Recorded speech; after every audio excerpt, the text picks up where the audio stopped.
Oh, Helen, hold the phone. I can't hear what you're saying. Hold the phone. The radio is playing, and that dream I dated tonight. He's got his arms around me and he's hugging me tight. Oh, Helen, hold the phone. I think he wants to kiss me. Maybe I should send him home. Sorry that your pipes are frozen. Pardon me, but he's proposing. Heavens, Helen, hold the phone.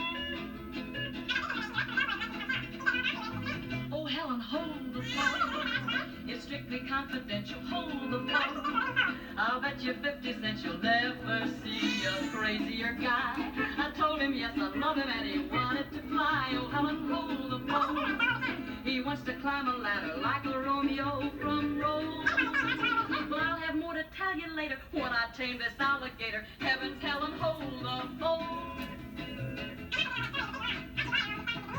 Oh, Helen, hold the phone. He's loosened up his collar. Hold the phone. Excuse me if I holler. I can't keep resisting his charms. Well, I can't even trust myself when I'm in his arms. Oh, Helen, hold the phone. I'll bet your ears are burning. Mine could melt an ice cream cone. Glad to hear you got a steady. Mine is talking kids already. Heavens, Helen, hold the phone.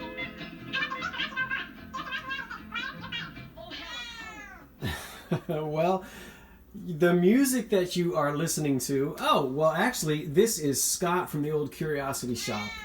And the cat is having a fit. Now, look, you've just been fed, so chill, okay? I'm filming. Anyway, I apologize. The cat just wants me to sit down and pay some attention to him. The music we started out with is a tune called Helen, Hold the Phone from sometime in the 1950s. It was Archie Blyer and his orchestra, and I cannot remember the name of the female vocalist. But I'll try to remember that and tell you next time. Okay, look at all this stuff. Sunday afternoon and late today, Monday, actually around closing time. Well, not really closing time, but 5 o'clock or so, I did stop at a thrift shop, and everything that you see is from Sunday afternoon at a yard sale, flea market, and then a few things late tonight or evening, 5 o'clock or so, at the thrift shop. So I'll show you what I have. This caught my eye, The Star of Hollywood, and it's a cheap book, published in Germany first in 1927 and then in the United States in 1929. I just love the cover. It's got everything you want from the 20s. She's smoking a cigarette. She's got lipstick on. She's got almost no clothes on, and she's saying, "Hey, it's the 20s. I'm a flapper. I'm here." It's actually a murder mystery, and I might read it and see if it's any good, but I really just bought it because of how cool the dust cover was. So I don't really think I'm going to sell that. I happen to have a great love for the 1920s. This is a piece of Fire King, and the pattern is called Blue Heaven. From what I understand, it was made in the 70s, but it really has a 1960s look to it, if you ask me, with the colors and sort of the graphics. So it might have been designed in the 60s and then released in the 70s. Haven't done a whole lot of research on it, but there is a lot of it out there. This was 50 cents. This was $1.99, the baking dish in the Blue Heaven by Pyrex, Fire King. Here is a mid-century lamp, which I'm not going to sell online. This is just, I'm going to take with me to a flea market. A good buddy of mine here in Philly is a big mid-century mod guy. And whenever I pick up things that are kind of, I don't really want to put online and sell, but because I don't want to ship it, I'll just hold on to it. And when we do the Brooklyn Flea, I'll take this with me. It's a big lamp. These were almost always in sets of 2. There's only one here, but I think I can still sell the one lamp for $25 or so, and I paid about $5 for it. Here is a 1930s, circa 1930 curling iron. The box has seen better days, but I love that the box is with it. And you thought that pink was just a color of the 1950s? No. Check that out. Even the electrical cord, I mean, does it get any better than that? And yes, this dates to the the late 20s, circa 1930, when the finger waves were in. Everybody had their hair bobbed. Well, not everybody. And I don't think this was used. Here's the old silk cloth cord in pink with a really cool plug. And the curling iron itself has sort of this metallic sparkly stuff in the paint. All the original paperwork is on the inside. This is really funny. It says here, the goods that you have, these goods have been carefully inspected, counted, and packed by 816-5532. If they're not received by you in good condition, or if short on count, please return this ticket with your claim. And then I guess Boss Hogg goes out on the floor, and poor 816-5532 gets caught on the carpet and probably fired. That's really cool that all the paper is in there, the original box. So that might go to, that is going to be sold. This was $1, and kind of nifty, but it's that old and in such great shape. And just the pink, I mean, I love it. All right, get out of the way. And these paper boxes leave all these little pieces. All right, I have not done any research on this yet, but it's a yogurt maker. It says, oh, let me not drop this. Balkan, Balkan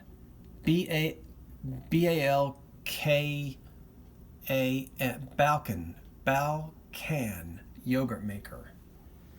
I don't know about the yogurt part, but it makes a really cool little refrigerator dish. It's marked on the bottom the same way. I'm guessing probably, again, from the 50s or 60s when we didn't buy yogurt in the grocery store, but we made it ourselves at home.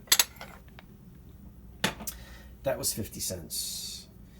Today at the thrift store, I bought this Christmas item and this Christmas item. This is a little dish, a tray on a pedestal. But you'll see on the bottom it says Holland mold, and then again there, and then somebody put their initials on there. Whoever made this in their little ceramics class, circa 1969, 1970, that's their name. But Holland mold and Atlantic mold, you want to look for those two molds. The Christmas trees that we see all the time and are bringing such big bucks are usually Holland mold or Atlantic mold. It's not often that you see a Holland mold item such as this other than a Christmas tree, and that's the main reason why I got it. This is also Holland mold, signed by the same person who made it. Again, this is circa late 60s into the 70s, even into the early 80s they were making this stuff, and people are really going hog wild over those Christmas trees. So yes, there would have been two of these. One of them is gone. We only have one left, but it's cool. I'm going to sell the two in my Christmas shop. And this was $3 for the two of these. And I expect to get close to 20. Really just for the one tray, but the candle holder will actually go with it. Now, I had to... this guy had a box of picture frames, and it was 3 for $1. So I really only wanted these two, but I picked out a third one so that I could get 3 of them for $1. So we're looking at, what is that, 33 cents each. The one that I really wasn't, that I just picked out, it's 1960s. You can tell by the finish on the frame, the metal frame. But it also has a slightly, the glass isn't flat. I guess it's convex when it bows out just a little bit, and you probably can't see it. You'll just have to trust me on that. That it's not, this piece of glass here isn't flat. It bows out slightly, which makes it a little more desirable, a little more unusual. Nice little piece from the 60s. These two I wanted. Here's these would have been sold in dime stores in the 1920s and 30s. These were gift items that people would buy and give. I love, this is a motto. People collect these, by the way. And this particular motto says, "Old pal, wish that we could live the old days over. Just once more, I wish that we could hit the trail together just once more. Say, pal, the years are slipping by with many a dream and many a sigh. Let's chum together, you and I, just once more." That is so cool and so sweet. I might just hold on to that and someday give it to somebody. Here is one for Mother as well. This is very typical of the 1920s. The graphics, the typography, the frame, everything on it is screaming 1920s. It's never been out of its frame. And I won't read that one, but this would be a gift that would be given to somebody's mother. All right, so we'll set those aside. And as I said, all three of those were 3 for $1. Now these two items were in my last thrift haul video, but I went so fast I forgot to tell you what they were. So let me just go quickly. You can obviously see this is a Moustache Stein. It is made in Japan. Pretty cool. Spin it around and let you see it. This was 50 cents at the flea market. I'm not certain what I'll sell it for because I don't really know what they bring. And then this is also a Japan, made in Japan planter. You can see there. And I didn't really look at it very well until I got it home. Now, discretionary warning here. Anyone, I guess it's 13 or younger, please avert your eyes. I didn't really pay too much attention to what these folks were doing on this planter, but it looks like they're having a pretty good time. As you can see, we have a naked man playing some type of a flute thing. She looks like she's dancing, and we'll just say that the person in the blue outfit slipped on a banana peel, and this other person, Good Samaritan, ran up, grabbed a hold of the person before they fell. Yeah, right. There's a lot going on this. So anyway, I don't even know if I'm allowed to sell that. Ooh, let's put that over there. I'm blushing. Here is a cool 1960s Eskimo electric fan. Really nice, turquoise blue.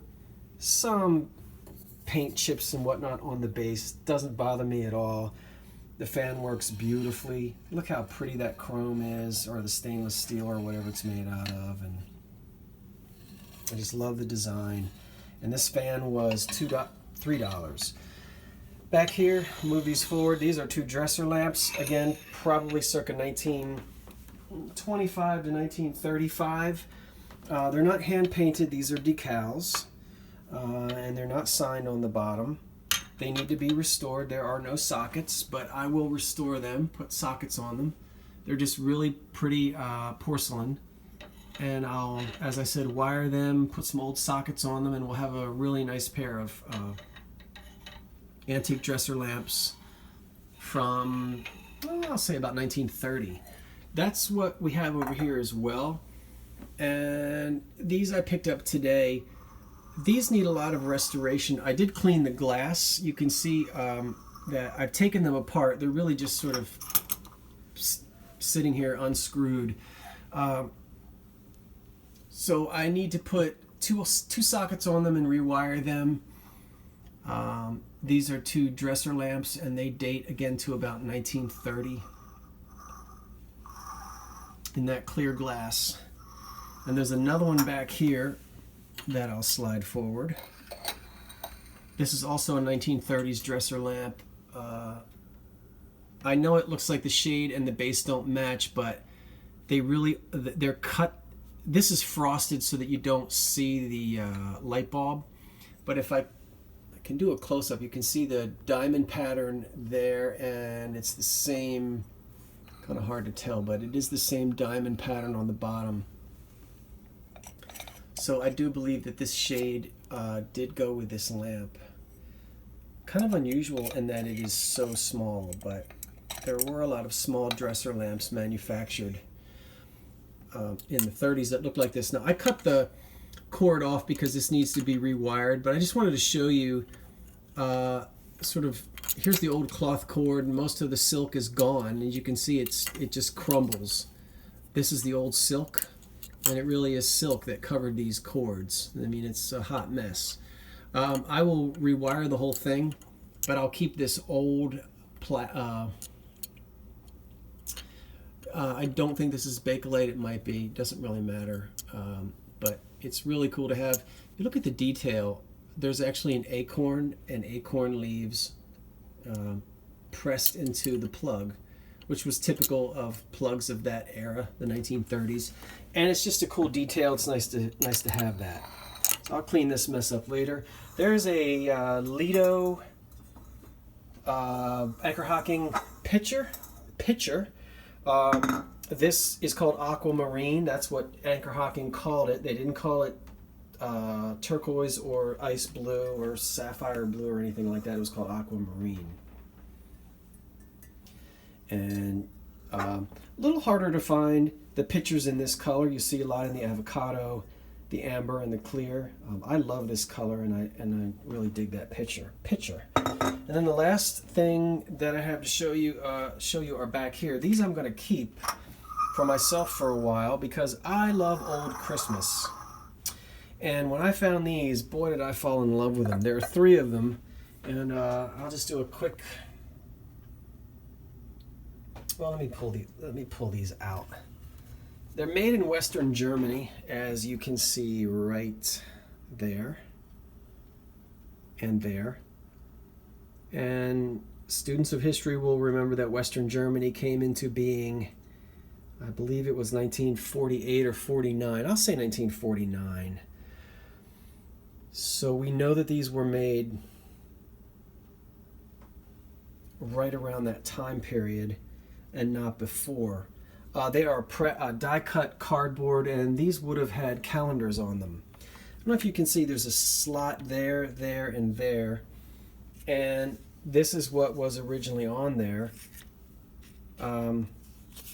You can see that these tabs would just fit into those slots. And this is advertising the portable grinding and mixing service here in Mechanicsburg, Pennsylvania. And then down below would be a calendar would hang. So this would be the advertising, and then the calendar would hang from here. The calendars were gone. This is the only one that had the advertising still on it. I pulled that off. I'm not going to throw it away, but I like it without it. And I'm going to try to figure out something to do.